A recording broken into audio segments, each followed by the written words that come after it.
Dalam cerita ini, setelah terlahir kembali, MC mendapatkan kemampuan unik. Semua yang dia bayangkan menjadi kenyataan. Misalnya, untuk menyembuhkan luka. Dia hanya perlu membayangkan luka itu sembuh untuk mendapatkan tubuh yang sempurna. Tidak perlu latihan, hanya imajinasi. Untuk menggunakan sihir elemen apapun, dia hanya membayangkan dirinya merapalkannya. Dia bisa memanggil senjata atau artefak apapun hanya dengan membayangkannya. Namun, hasilnya tidak sempurna. Awalnya, bahkan kemampuan yang sangat kuat ini perlu ditingkatkan levelnya. Untungnya, dia berakhir di tubuh seorang siswa di Akademi Sihir, memberinya banyak waktu untuk menguasai kekuatannya. Dengan begitu, dia bisa mempersiapkan diri dengan baik untuk membalas dendam pada mereka yang menyebabkan kematiannya di masa lalu. Inilah yang terjadi kemudian. Pada hari itu, gerbang menuju Dungeon Misterius tiba-tiba muncul di seluruh dunia. Dan monster-monster dari Dungeon itu mulai berhamburan keluar. Umat manusia tidak berdaya melawan makhluk-makhluk ini. Dan satu-satunya yang mampu menghentikan mereka adalah mereka yang telah membangkitkan kemampuan sihir. Di antara orang-orang ini adalah Golden Psykers, sekelompok orang yang sangat kuat yang bekerja untuk melindungi dunia dari monster terkuat. Mereka adalah Ingolf Fonditzi, Claudia Borjo, Nathaniel Cavell, Iwako Hideki, dan Lei Roxia. Kelima pahlawan ini menggunakan kekuatan mereka untuk mengalahkan monster apapun yang menginjakan kaki di dunia manusia. Namun, mereka tidak selalu memikirkan kepentingan terbaik populasi manusia lainnya saat seorang warga sipil terpojok oleh salah satu monster. Ingolf memerintahkan Claudie untuk pergi membantu para korban, tetapi dia tidak cukup peduli untuk bergerak. Sepertinya pria itu akan ditangkap oleh Ogre. Tetapi wajah monster itu ditendang oleh anggota terakhir dan pemimpin Golden Psykers. Misato Kyoichiro tersenyum saat dia memberitahu semua orang bahwa dia akan mengurus sisa monster sendirian. Dia melompat setelah memastikan semua orang baik-baik saja dan mengisi ledakan energi besar di tangannya. Menggunakannya untuk menerobos monster seperti bola penghancur manusia dan menghabisi mereka semua sekaligus. Yang lain hanya bisa menonton dengan kagum saat dia menghabisi gerombolan monster besar sendirian. Tetapi sudah diduga bahwa dia akan sekuat ini. Bagaimanapun, dengan sihir waktunya, dia bisa melihat masa depan. Dan dia selalu tahu apa yang akan dilakukan monster selanjutnya. Pada tingkat kekuatan ini, Misato bukan lagi manusia. Dalam hitungan menit, pasukan monster tergeletak mati di jalanan. Dan Misato menghadapi monster terakhir. Monster itu jatuh semudah yang lain. Dan Misato akhirnya santai sekarang setelah dia berhasil melindungi kedamaian orang-orang. Yang tersisa baginya adalah menyejal gerbang agar tidak ada lagi monster yang bisa masuk. Tepat saat dia menyejal gerbang, sebuah ledakan mengirimnya terbang ke dalam Dungeon, menjebaknya di balik segelnya sendiri. Kelima rekan setimnya mengawasinya dari luar Dungeon tanpa peduli sedikit pun, bahkan dengan kemampuan waktunya. Dia belum pernah melihat masa depan seperti ini sebelumnya.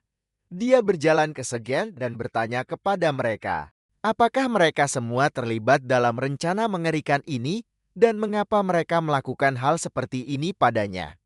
Jawabannya jelas bagi mereka. Itu karena kebutuhannya untuk memastikan semua orang aman terus-menerus membahayakan timnya. Dia tumbuh menjadi monster level 100 yang bisa menggunakan sihir atribut waktu. Sementara anggota timnya yang lain hanya ingin menghasilkan uang. Sekarang mereka sudah muak dengannya. Dan sudah waktunya bagi mereka untuk menyegalnya. Agar mereka bisa lebih fokus pada penguasaan dunia daripada kesejahteraan rakyat. Dengan itu, tim berjalan pergi sambil menertawakan pria yang akan mati itu. Misato memukul segel, menuntut untuk diselamatkan. Tetapi mereka bahkan tidak meliriknya lagi saat mereka pergi. Dia tidak percaya bahwa mereka akan mengkhianatinya karena alasan egois seperti itu. Terutama karena semua usahanya hanya untuk melindungi dunia dari monster. Dia tidak bisa mengerti mengapa mereka melakukan ini padanya setelah semua yang telah mereka lalui. Dan dia juga tidak punya waktu untuk mencari tahu. Karena monster-monster dari dunia mulai menyadari bahwa dia terjebak di dalam dunia dan mulai mendatanginya. Misato secara nalurian berbalik untuk melawan mereka, tetapi dia dihadapkan oleh dinding besar monster lapar dan kuat. Dia menggunakan penglihatan masa depannya untuk mencoba menemukan masa depan, di mana dia bisa selamat dari ini, tetapi setiap masa depan berakhir dengan kematiannya yang tak terhindarkan. Sepertinya masa depannya sudah tidak ada lagi. Dan ini benar-benar akhir baginya. Misato tidak ingin menyerah seperti pengecut. Dia menyerbu monster-monster itu dengan tinju emas, bertekad untuk menjatuhkan sebanyak mungkin dari mereka dan mengubah masa depan. Pada akhirnya, meskipun ratusan dari mereka telah dikalahkan, ribuan dari mereka masih berbaris ke arahnya. Saat dia berlutut di tanah dengan darahnya sendiri menggenang di sekelilingnya, dia menyadari bahwa tidak ada pilihan baginya selain menerima kematian. Tetapi bahkan jika dia akan mati, dia akan memastikan bahwa semuanya tidak akan berakhir di sini. Saat monster-monster menumpuk di atasnya, dia mati-matian mencoba memastikan bahwa kematiannya tidak akan sia-sia. Dia mengisi sihir atribut waktunya di tubuhnya dengan niat untuk bereinkarnasi dan menjadi lebih kuat sehingga dia bisa mencapai puncak kekuatannya. Setelah dia bereinkarnasi, dia pasti akan mencoba membalas dendam pada mereka atas semua yang telah mereka lakukan padanya. Semua kemarahan dan keputusasaan di tubuhnya akan terus tumbuh, sampai hari dia akhirnya bisa membalas dendam pada mereka tiba dengan dorongan terakhir. Dia mengaktifkan sihir waktu yang menyelimuti seluruh area. Dalam cahaya keemasan terang, ketika Misato membuka matanya lagi dia berada dalam tubuh yang jauh lebih muda di tempat yang berbeda. Dia bangkit dari ranjang rumah sakit dan melihat ke cermin tubuh baru ini memiliki wajah yang lebih muda dan rambut pendek, dan saat dia meletakkan tangannya di cermin, dia menyadari bahwa reinkarnasi berhasil persis seperti yang dia inginkan saat ini dia tampaknya berada di rumah sakit. Tetapi tempat itu memiliki obat-obatan yang tidak dia kenal pasti sudah beberapa tahun sejak insiden itu. Dan dia hanya berharap itu belum terlalu lama, agar dia masih bisa membalas dendam pada orang-orang yang mengkhianatinya di meja di samping tempat tidur. Dia menemukan kartu identitas pelajar yang pasti milik pemilik tubuh sebelumnya, yang dia gunakan sekarang. Dari tanggal di kartu dia bisa tahu bahwa sudah setidaknya 20 tahun sejak insiden itu. Artinya dia masih punya waktu untuk menemukan mereka. Nama siswa itu adalah Asai Kyosuke, dan mereka memiliki atribut kehampaan. Di level 1 melihat atribut itu menyebabkan Misato tertawa terbahak-bahak. Seperti keberuntungannya di kehidupan sebelumnya, dia ditakuti oleh rekan-rekannya karena menjadi yang terkuat berkat atribut waktunya. Tetapi saat dia meningkat, dia menyadari bahwa dia tidak bisa menjadi lebih kuat itu karena meskipun kemampuan melihat jauhnya mampu melihat segalanya tentang dunia, bahkan dia tidak bisa melihat kedalaman sebenarnya dari kekuatan atribut kehampaan. Tetapi sekarang tubuh yang dia miliki ini memiliki kekuatan misterius. Dan Misato merasa kasihan padanya itu karena atribut kehampaan sangat langka dan belum dijelajahi, sehingga juga sesuatu yang tidak ada yang tahu cara melatihnya. Itu juga mungkin mengapa anak laki-laki itu masih di level 1. Dia juga mungkin dijet karena tidak memiliki atribut berkali-kali, meskipun tanpa sadar memiliki yang terkuat. Sekarang, setelah dia tahu situasi yang dia alami, Misato membuat janji kepada anak laki-laki yang sudah lama tiada itu, bahwa dia akan membuat namanya dikenal di seluruh dunia sebagai petualang terkuat yang pernah hidup. Berkat kemampuan melihat jauhnya, Misato tahu cara melatih atribut kehampaan, dan dengan kekuatan itu, dia akan menjadi yang terkuat mutlak di dunia. Setelah dia melatih tubuh level 1 yang lemah ini menjadi sesuatu yang benar-benar kuat, maka dia akan memastikan bahwa para pengkhianat dari kehidupan masa lalunya akan menyesal telah mengkhianatinya dan menyebabkan kematiannya. Untuk membalas dendam pada mereka, Masada harus membuat anak ini melewati level 1. Dia jelas lebih kuat dari mereka di kehidupan masa lalunya. Tetapi sekarang dia hanya seorang remaja atribut kehampaan seperti namanya adalah jenis sihir yang berkaitan dengan kendali kehampaan. Kemampuan itu memungkinkan pengguna untuk dengan bebas memproyeksikan imajinasi seseorang ke dalam kenyataan. Setiap orang mampu membayangkan sesuatu. Tetapi mengubah imajinasi itu menjadi kenyataan adalah letak kesulitannya. Untungnya bagi Masato, tubuh yang dia ambil alih ini terluka parah. Itu berarti dia bisa melatih kemampuan barunya untuk menyembuhkan dirinya sendiri. Yang harus dia lakukan adalah menerapkan gambaran yang ada di benaknya ke tubuhnya dan memvisualisasikan dirinya perlahan menyembuhkan luka-lukanya. Jika dia fokus, dia bisa membayangkan setiap sel di tubuhnya dipulihkan oleh sihir secara perlahan. Saat dia menerapkan sihir ke lengannya terlebih dahulu dan memar besar itu perlahan mulai sembuh sendiri. Ini hanya pengerjaan dasar untuk saat ini, jadi kecepatan pemulihannya tidak bagus dan dia bisa tahu bahwa bagian dalam lengan belum sepenuhnya sembuh, tetapi ini masih kemajuan yang sangat menjanjikan. Jika dia terus menggunakan kemampuan untuk menyembuhkan semua lukanya, levelnya akan perlahan meningkat seiring waktu. Kemampuan untuk mengubah imajinasi menjadi kenyataan juga akan meningkat seiring waktu saat dia terus menggunakannya. Saat dia naik level itu juga akan meningkatkan cakupan jenis gambar apa yang bisa dia ubah menjadi kenyataan. Melalui perkembangan yang stabil itu, dia bisa menciptakan banyak jenis hal yang berbeda. Dan kemudian dia, pada akhirnya, akan bisa menggunakan banyak jenis sihir yang berbeda. Bahkan akan sampai pada titik di mana gambar yang dibuat pengguna dalam pikiran mereka dapat diciptakan dengan sempurna dalam kenyataan. Saat dia memikirkan potensi penerapan kemampuan barunya, seorang dokter menerobos pintu dan terkejut bahwa dia akhirnya bangun. Misato mencoba bangkit, tetapi dokter menyuruhnya duduk karena dia terluka parah setelah diserang oleh monster. Ini pertama kalinya Misato mendengar apa yang terjadi pada mantan pemilik tubuhnya. Pasti sangat parah. Karena dokter terkejut bahwa dia bangun sama sekali, dia berpikir bahwa keajaiban itu pasti berkat restu Sang Santa. Itu pertama kalinya Misato mendengar kata Santa. Tetapi bagi dokter itu adalah pengetahuan umum. Dan dia terkejut bahwa Misato tidak tahu tentangnya. Dia dikenal sebagai Santa dari pentagram Sainte. Tetapi Misato juga tidak tahu apa itu. Dokter hanya mengaitkan kurangnya pengetahuan dasarnya dengan fakta bahwa dia baru saja sadar kembali setelah mengalami cedera parah. Untuk saat ini dia mengalihkan topik untuk memberikan Misato pemeriksaan menyeluruh. Saat dia pergi, Misato tidak bisa menghilangkan pikiran tentang para santo pentagram ini dari benaknya.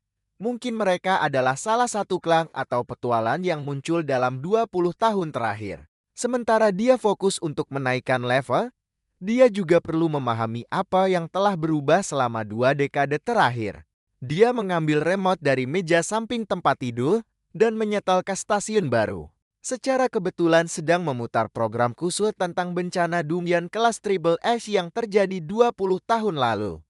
Itulah informasi yang dia butuhkan. Dan dia perlu tahu apa yang terjadi setelah dia dikhianati. Siaran itu menyatakan bahwa pelaku bencana itu adalah pemimpin Golden Strikers, Misato Kyoichiro sendiri. Misato melompat dari tempat tidur karena terkejut saat melihat wajahnya sendiri terpampang di layar TV.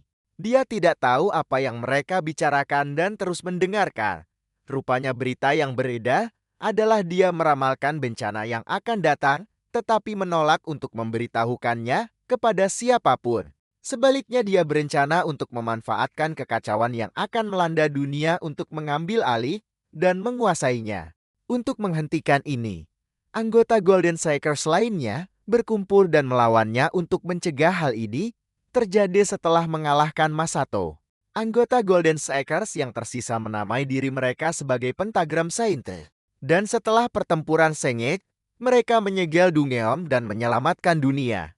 Kebenaran palsu ini adalah pengetahuan umum sekarang yang diketahui seluruh dunia, dan pentagram sains telah memimpin dunia di banyak bidang yang berbeda. Misato mematikan siaran berita dan menatap keluar jendela dengan terkejut. Keterkejutan itu berubah menjadi tawa tak terkendali saat dia menyadari apa yang terjadi saat dia pergi. Mereka tidak hanya mengkhianatinya, mereka juga menyeret nama dan martabatnya ke dalam lumpur. Mereka mengorbankannya dan tanpa malu-malu menuai hasilnya. Pada akhirnya, sekarang mereka dipuji oleh dunia sebagai pahlawan. Sementara dia membusuk dengan berita baru ini, dia pasti tidak akan memaafkan mereka sekarang. Dia harus memastikan bahwa mereka semua pergi ke neraka satu persatu, tetapi dia harus menenangkan diri sebelum dia bertindak berlebihan. Lagi pula dia tidak bisa terdeteksi oleh mereka karena dia terlalu lemah. Untuk menghadapi mereka seperti sekarang, hal pertama yang harus dia cari tahu adalah di mana mereka berada dan bagaimana dia bisa sampai kepada mereka. Dia mengambil ponsel anak itu dan memindainya untuk mencari tahu akademi apa yang dia hadiri. Seperti yang dia duga, dia bersekolah di Akademi Pelatihan Petualang Tokigo yang dipimpin oleh salah satu santo pentagram, Iwako Hideki. Dia baru saja bangun. Dan sekarang dia sudah menemukan salah satu santo dengan begitu mudah. Iwako adalah pria yang berhati-hati.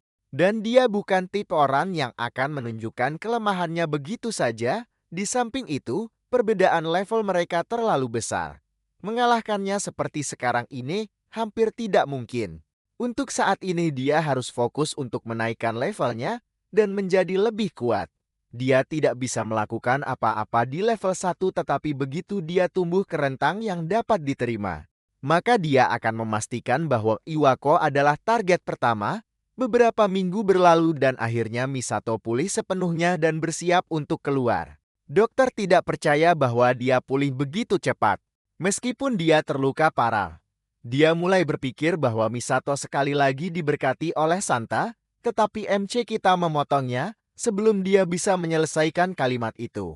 Dia ingin dokter tahu pasti bahwa semua yang telah dia capai sejauh ini adalah berkat kekuatannya sendiri.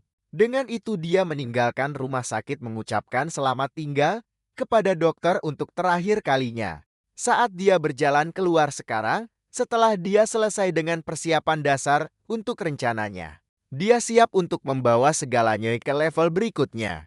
Dia juga berhasil menaikkan levelnya hingga 27, saatnya baginya untuk melakukan pemanasan dan menguji kemampuan barunya dengan menuju ke Dungyeon. Sebelum dia meninggalkan rumah sakit, dia mendengar dari dokter bahwa seluruh keluarga Kyosuke telah meninggal dalam kecelakaan. Itu tragis bagi Kyosuke, tetapi bagi Masato itu membuat segalanya jauh lebih mudah. Karena itu berarti dia bisa melakukan apapun yang dia inginkan dan dia tidak perlu khawatir ada orang yang mempertanyakan tindakannya. Begitu dia keluar dari rumah sakit, dia menuju ke gerbang Dungyeon terdekat untuk memulai petualangan pertamanya. Dia harus memastikan bahwa dia menaikkan level dan tumbuh lebih kuat secepat mungkin. Sekarang, setelah dia menaikkan levelnya dengan menyembuhkan dirinya sendiri, saatnya baginya untuk menguji keterampilan barunya dalam pertarungan sebenarnya. Dia menuju ke kios di dekat gerbang tempat penjaga keamanan memberikan izin masuk dan dia menunjukkan kartu identitas siswanya. Penjaga itu meraih tangannya untuk menghentikannya sebelum dia bisa melanjutkan masuk ke gerbang. Dia khawatir Misato memasuki Dungyeon karena dia baru level 27 dan Dungyeon ini biasanya adalah tempat di mana para petualang harus setidaknya level 30 untuk membentuk party dan memasuki Dungyeon. Meskipun ada peraturan ketat, Misato berencana untuk memasuki Dungyeon sendirian, yang bagi penjaga pada dasarnya sama dengan bunuh diri. Itu akan berlaku untuk siapapun dengan kelas normal. Tetapi Misato adalah siswa dari Akademi Pelatihan Petualang Tokyo, dan itu seharusnya memberinya izin khusus untuk memasuki tempat ini, meskipun berbahaya. Selama dia menandatangani formulir persetujuan, dia seharusnya baik-baik saja untuk masuk tanpa batasan apapun. Dia tahu hal seperti ini akan terjadi ketika dia mendekati gerbang Dungyeon. Jadi dia mencari tahu hak istimewa yang dia dapatkan sebagai siswa sekolah. Dan ini adalah salah satu dari banyak penjaga tidak punya pilihan selain membiarkannya lewat. Tetapi itu tidak mengubah fakta bahwa dia khawatir. Beberapa suara memanggilnya dari sisi lain kompleks. Sekelompok anak-anak berpenampilan preman memberitahu Misato bahwa penjaga itu hanya mengkhawatirkannya. jadi dia tidak perlu terlalu memikirkannya.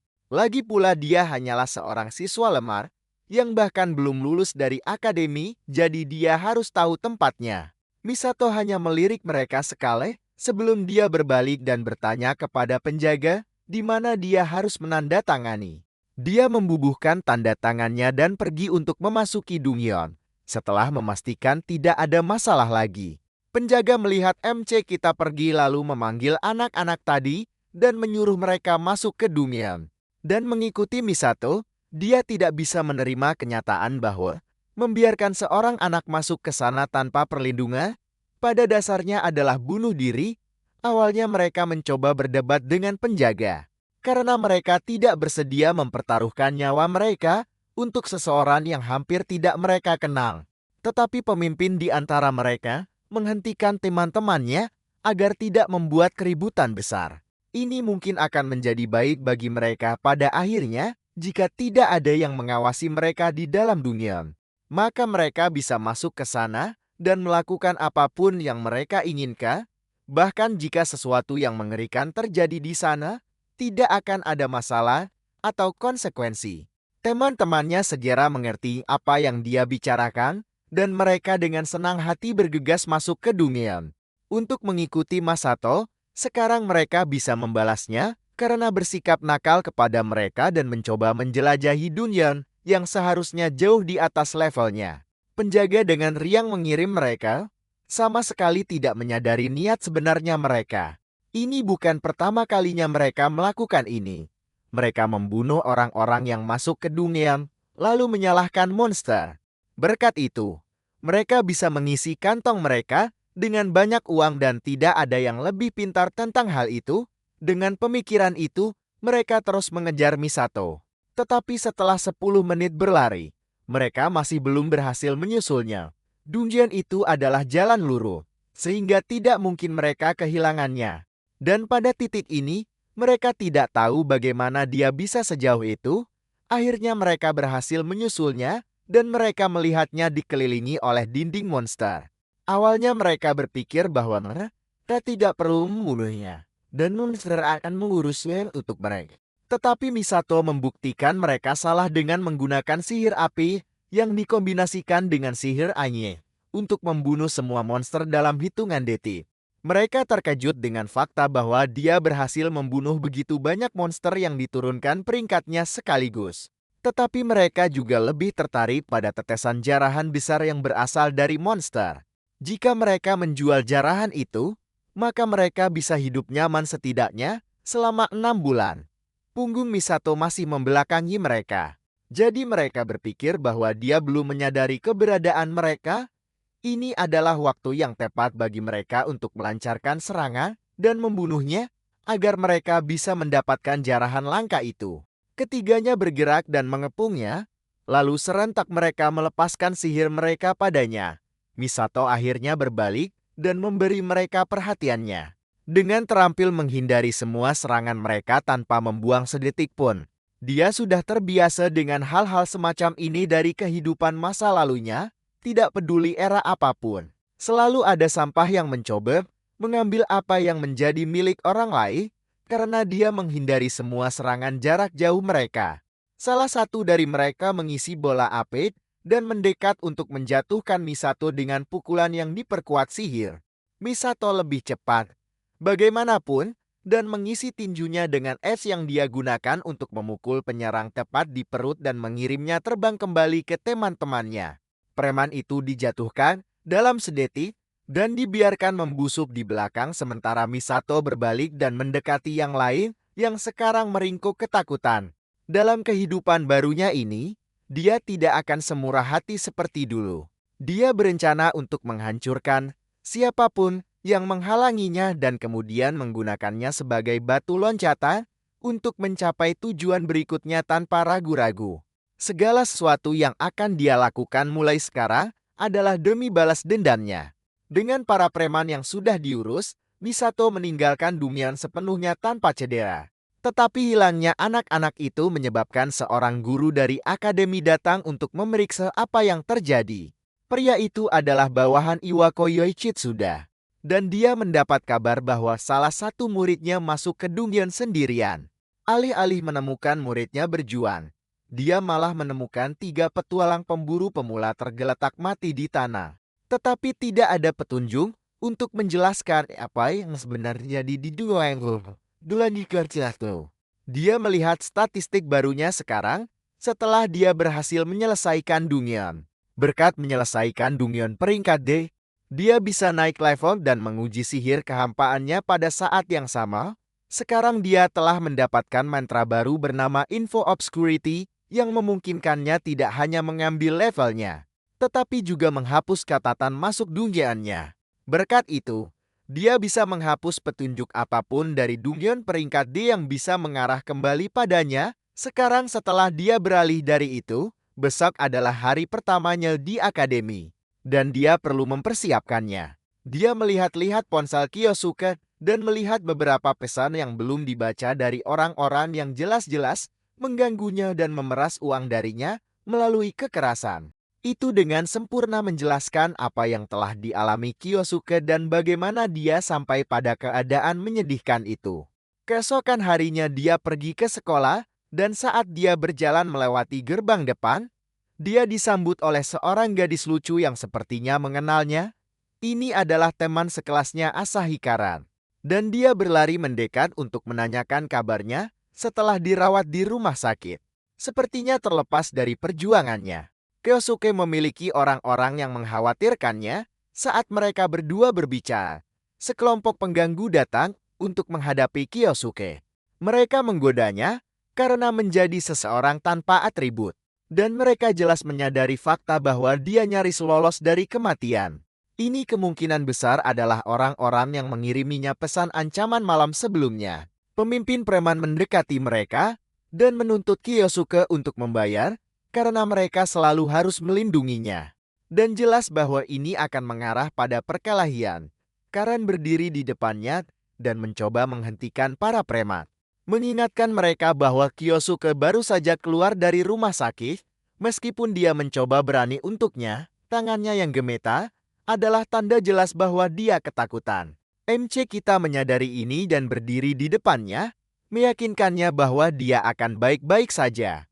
Para preman menertawakannya, berpikir bahwa dia hanya mencoba bersikap keren di depan seorang gadis karena dia sangat ingin pamer. Para preman lebih dari senang untuk mengingatkannya akan posisinya di sekolah. Sayangnya bagi mereka belum menyadari bahwa hierarki telah berubah. Sejak Misato mengambil alih, dia membuat janji kepada anak laki-laki yang tubuhnya dia ambil alih bahwa dia akan membuat namanya dikenal di seluruh dunia sebagai petualang terkuat, dan Misato menganggap dirinya sebagai orang yang menepati janjinya. Dia mengejek preman pertama dan itu berhasil dengan sangat baik, menyebabkan preman itu melontarkan mantra ke arah Misato, menggunakan sihir di luar dungeon, melanggar peraturan sekolah. Tapi sepertinya para preman tidak peduli lagi. Mereka perlu menunjukkan kepada Misato bahwa salah untuk melanggar batas ketika mereka tidak memiliki atribut. Dia melemparkan bola api ke MC kita dan Misato membalasnya. Membalas serangannya dengan bola api yang lebih besar.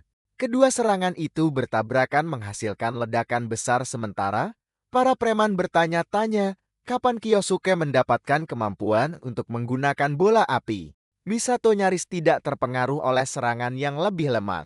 Dan preman itu menyuruh teman-temannya untuk berhenti berdiri seperti NPC dan melakukan sesuatu. Keduanya melancarkan serangan angin dan air ke arah Misato. Tapi sama seperti dengan bos mereka, Misato membalas kedua serangan itu dengan serangan serupa dalam skala yang lebih besar. Mereka hampir tidak bisa percaya bahwa seseorang yang tidak memiliki atribut belum lama ini sekarang menggunakan beberapa atribut sihir sekaligus. Ini adalah kekuatan yang belum pernah mereka dengar sebelumnya. Tapi ini baru permulaan. Misato baru saja menggunakan kekuatan mereka sendiri untuk menetralkan serangan mereka. Tapi sekarang gilirannya untuk menyerang. Dia mengisi bola api besar di belakangnya untuk mengintimidasi mereka. Dan ukurannya menyebabkan mereka lari ketakutan saat dia melangkah mendekati mereka.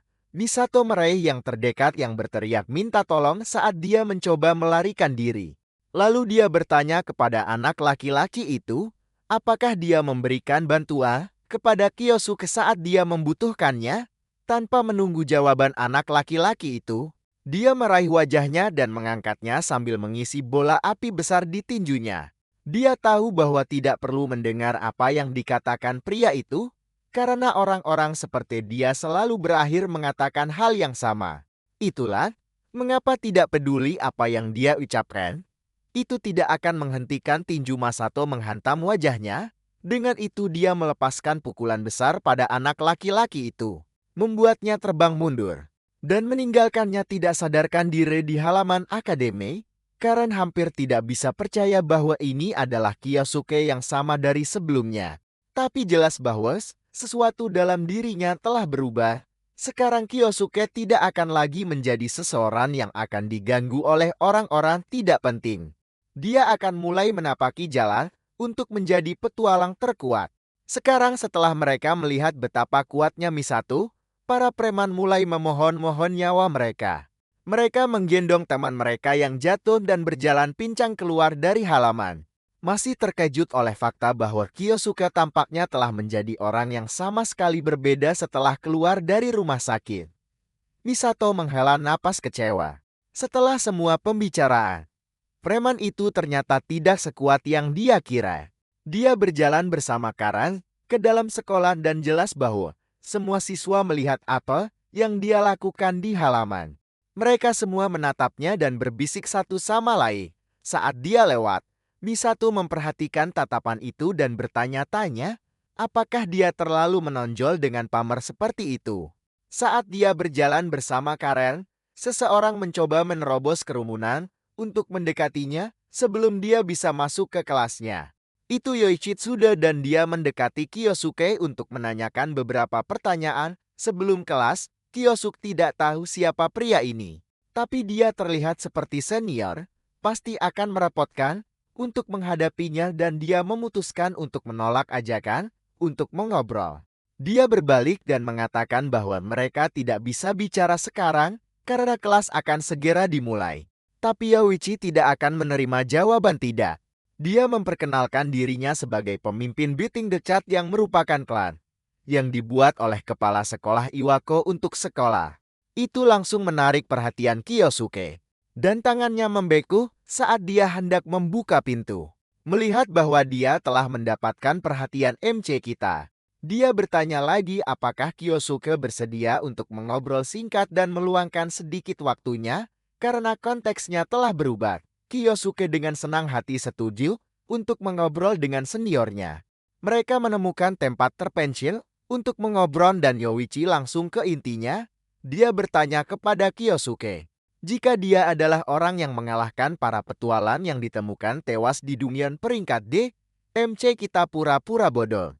Tapi di dalam hatinya dia bertanya-tanya, bagaimana informasi yang sengaja dia sembunyikan bisa bocor. Yuichi mengatakan bahwa dia mendengar dari staf bahwa seorang siswa dari akademinya telah memasuki dunia.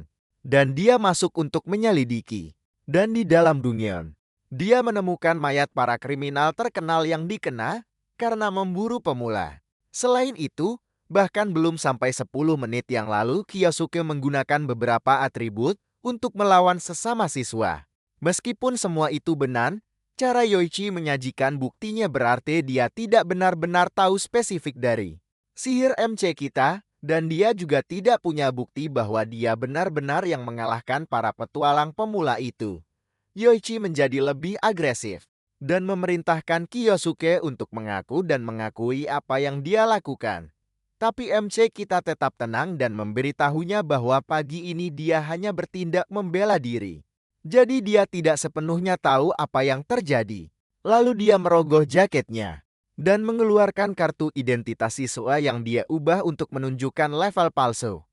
Kartu identitas itu mengatakan bahwa dia hanya level 1, yang berarti dia tidak mungkin kuat. Chiuka upaya untuk melakukan semua hal yang dituduhkan padanya.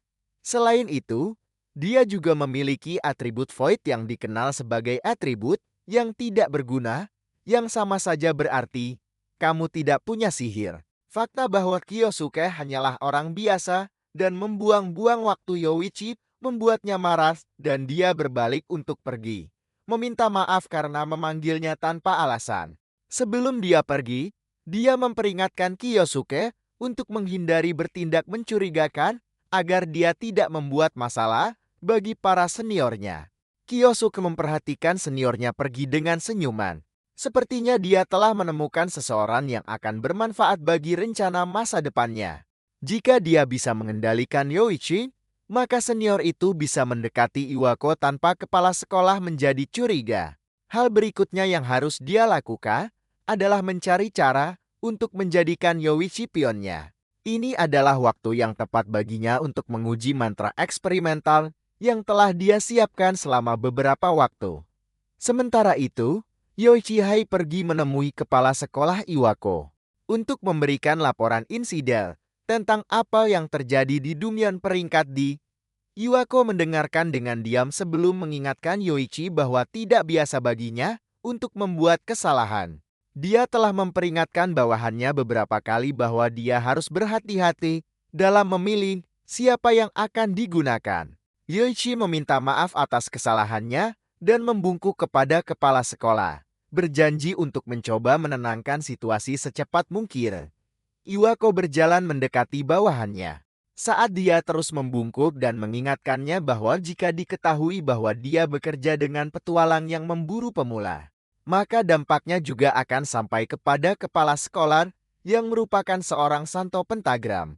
Lalu dia mencengkeram wajah siswa itu dan memberitahunya bahwa jika dia terus membuat kesalahan seperti ini, maka dia akan dibuang dalam sekejap. Yoichi menundukkan kepalanya lebih rendah dan memberitahu pria tua itu bahwa dia mengerti. Di luar dia tampak sopan dan patuh. Tapi di dalam, Yoichi mendidih karena harus berurusan dengan pria tua ini. Jika dia tahu bahwa hal-hal akan berakhir seperti ini, maka dia akan mencoba memeras lebih banyak uang tutup mulut dari para pemburu pemula. Sekarang setelah hal-hal penting telah dibahas, Iwako masih belum sepenuhnya percaya cerita Yoshi. Menurut laporan yang dia berikan, siswa yang menyebabkan kekacauan ini setidaknya haruslah siswa tahun ketiga. Tapi tidak ada siswa tahun ketiga yang memasuki dungeon baru-baru ini menurut catatan. Yang Iwako curigai adalah bahwa monster mengalahkan kelompok itu saat mereka sibuk memburu pemula. Dan sekarang Yoichi mati-matian mencoba menutupinya, daripada berpikir bahwa salah satu siswa akademi mampu mengalahkan pemburu pemula sendirian. Lebih realistis untuk berpikir bahwa Yoichi hanya berbohong untuk menyelamatkan muka. Satu-satunya cara Iwako bisa salah adalah jika sesuatu yang tidak biasa terjadi. Yoichi segera teringat siswa atribut Void dari sebelumnya.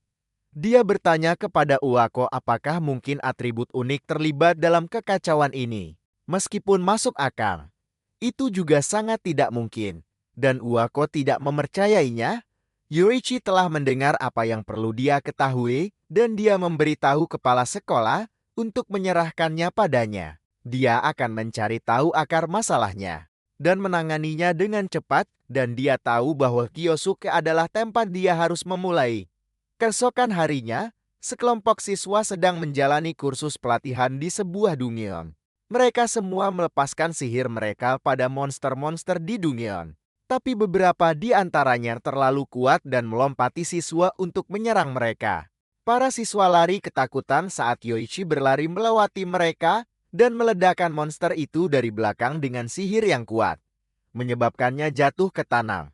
Dia dengan tenang memberitahu para siswa untuk tidak membubarkan formasi dan tetap tenang serta teratur. Para siswa kagum betapa menakjubkannya Yoichi, dan mereka tidak terkejut dengan fakta bahwa dia dipilih oleh kepala sekolah Iwako untuk memimpin menggigit kucing. Sekarang, setelah semua monster di area itu dibereskan, dia menyerahkan sisa pembersihan dunia kepada siswa dan pergi untuk menangani masalah pribadi. Sekarang, setelah masalah mendesak telah dibereskan, saatnya baginya untuk melakukan apa yang sebenarnya dia datang ke sini untuk itu. Dia mengeluarkan sepotong perhiasan dari sakunya dan mengaktifkannya untuk mengungkapkan lokasi Kiyosuke saat ini. Rantai itu bersinar sejenak lalu menunjuk ke arah yang jauh lebih dalam ke dalam dungeon, jauh dari siswa lain. Persis seperti yang Yoichi pikirkan, pasti ada sesuatu yang aneh terjadi pada Kyosuke, dan dia bertekad untuk mengetahui apa yang terjadi. Ini jauh lebih baik baginya, karena tidak ada yang akan berpikir dua kali tentang kematian seorang siswa yang tersesat dari kelompok. Dia hanya akan memberitahu semua orang bahwa dia kebetulan menemukan Kyosuke sudah mati lebih dalam di dalam Dungeon. Tragedi seperti ini adalah kejadian umum di Dungeon, dan dia tidak akan kehilangan tidur malam karenanya. Semakin Yoichi memikirkan siswa aneh itu, semakin dia yakin ada sesuatu yang perlu dia cari tahu. Pertama adalah insiden dengan para pemburu pemula. Dan setelah itu, tidak ada apa-apa selain masalah setelah dia keluar dari rumah sakit. Anak-anak yang dipukuli Kyosuke juga memberikan cerita yang cukup menarik yang ingin dia ketahui lebih lanjut. Ketika dia menginterogasi mereka, mereka memohon ampun dan mengklaim bahwa anak laki-laki tanpa atribut itu menghadapi mereka semua sekaligus, dan bahkan menggunakan berbagai jenis sihir untuk menyerang mereka. Tidak hanya itu, bahkan setelah menggunakan jenis sihir yang sama dengan yang mereka gunakan, dia juga menciptakan api besar yang belum pernah mereka lihat sebelumnya. Seluruh hal itu terlalu tidak realistis untuk dipercaya Yoichi, dan dia hampir sepenuhnya yakin bahwa mereka berbohong. Setelah dia selesai menanyai anak-anak itu, apa yang perlu dia ketahui, dia meninggalkan mereka sendirian. Tetapi tidak sebelum menyuruh bawahannya untuk mendidik ulang mereka dan memastikan bahwa mereka memahami bahwa akademi tidak membutuhkan orang lemah yang kalah dari orang yang tidak kompeten. Dia pergi saat anak-anak itu memohon belas kasihan, tetapi masalahnya sudah diputuskan, dan dia tidak berencana untuk berubah pikiran. Salah satu pengganggu berbicara sebelum dia bisa meninggalkan ruangan. Yang satu ini adalah yang paling parah dipukuli di antara mereka. Dan dia adalah orang yang sama yang Kyosuke berikan pukulan api yang menghancurkan. Dia memperingatkan Yoichi bahwa Kyosuke sudah lama berhenti menjadi manusia. Dan dia memiliki tingkat kekuatan yang sama sekali berbeda. Ketakutan di matanya jelas bukan sesuatu yang bisa dipalsukan. Dan hanya untuk memastikan, Yoichi menempatkan Kyosuke di kelas khusus yang diselenggarakan oleh Beating the Cat alih-alih memamerkan semua hal yang diklaim anak-anak itu. Meskipun hanya menciptakan beberapa ilusi kuat, yang tidak setengahnya mengesankan seperti yang mereka klaim bisa dia lakukan. Lebih mungkin Kyosuke menggunakan semacam item sihir selama pertarungan mereka. Dan dia hanyalah atribut non-lemah yang tidak membutuhkan perhatian apapun. Dia juga yakin bahwa MC kita pasti menggunakan semacam metode licin untuk menangani para pemburu pemula juga. Saat dia berjalan lebih dalam ke dalam dunia, dia mulai melihat beberapa mayat monster berserakan di sekitar area. Monster-monster ini kemungkinan besar dikalahkan oleh Kyosuke. Dan sepertinya mereka dikalahkan dengan satu serangan api. Melihat bukti tepat di depannya, membuat Yoichi berpikir bahwa mungkin anak-anak itu tidak hanya melebih-lebihkan, tetapi tingkat kekuatan yang dia lihat masih bukan masalah besar baginya. Dan dia terus berjalan lebih dalam ke dalam dunia untuk menemukan targetnya. Bahkan Iwako yang putus sekolah pentagram pasti bisa melakukan sesuatu pada tingkat kekuatan ini. Berbicara tentang Iwako, Yoichi terpaksa melakukan apa yang dia katakan untuk saat ini, tetapi suatu hari pemimpin Beating the Cat berencana untuk melampaui orang tua itu dan mengambil tempatnya sebagai salah satu santo pentagram sendiri. Dari sana, dia bisa melanjutkan untuk menguasai dunia. Hanya memikirkannya membuatnya tertawa terbahak-bahak. Selain itu, dia tidak boleh membiarkan siapapun mengetahui tentang hubungannya dengan para pemburu pemula. Kyosuke juga merupakan duri lain di sisinya yang kemungkinan akan menyebabkan lebih banyak masalah di masa depan untuk memastikan bahwa kecelakaan kecil tidak terjadi yang memengaruhi rencana besarnya. Dia harus memastikan bahwa Kyosuke ditangani secepat mungkin. Rantai-rantai itu membawanya ke bagian Dungeon yang buntu. Dan dia yakin targetnya seharusnya ada di tikungan. Dia mencapai ruangan dan berbelok. Bertanya-tanya apa yang sebenarnya Kyosuke lakukan di tempat seperti ini. Jawabannya segera terjawab. Saat dia melihat siswa itu dengan tenang beristirahat di atas tumpukan mayat monster, seolah-olah dia sedang menunggu Yoichi. Saat dia berbelok, Kyosuke memarahinya karena terlambat dan membuatnya menunggu. Yoshi hampir tidak bisa percaya apa yang dia lihat, karena kehadirannya seharusnya benar-benar tersembunyi.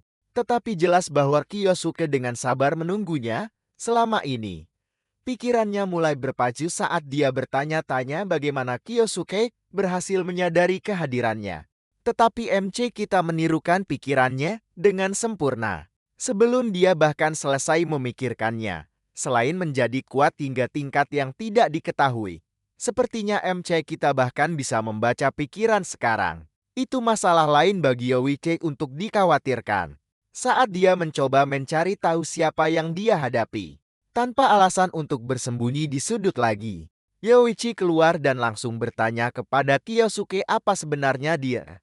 Kyosuke tidak menjawab pertanyaan itu dan malah memuji Yoichi karena menjadi seseorang yang secara pribadi dipilih oleh Uako.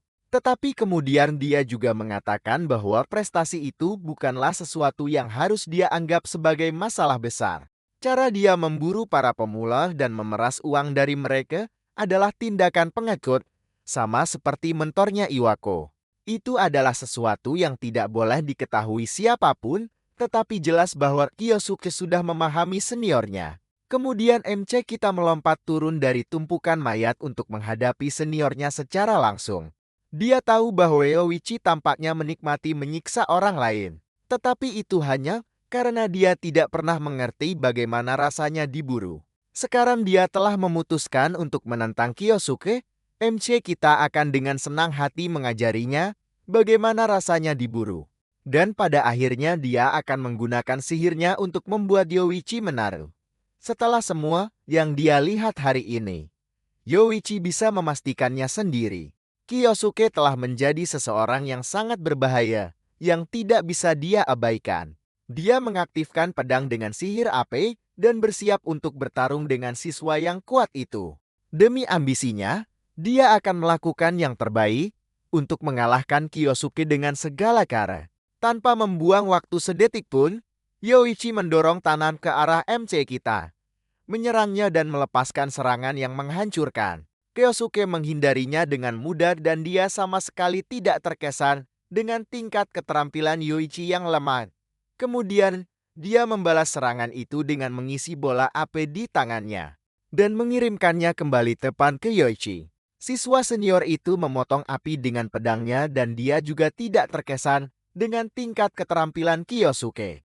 Jelas bahwa keduanya saling menahan diri dan pertempuran baru saja dimulai. Begitu api menghilang, semburan petir langsung mengarah padanya dan dia hanya nyaris tidak bisa menangkisnya dengan pedangnya.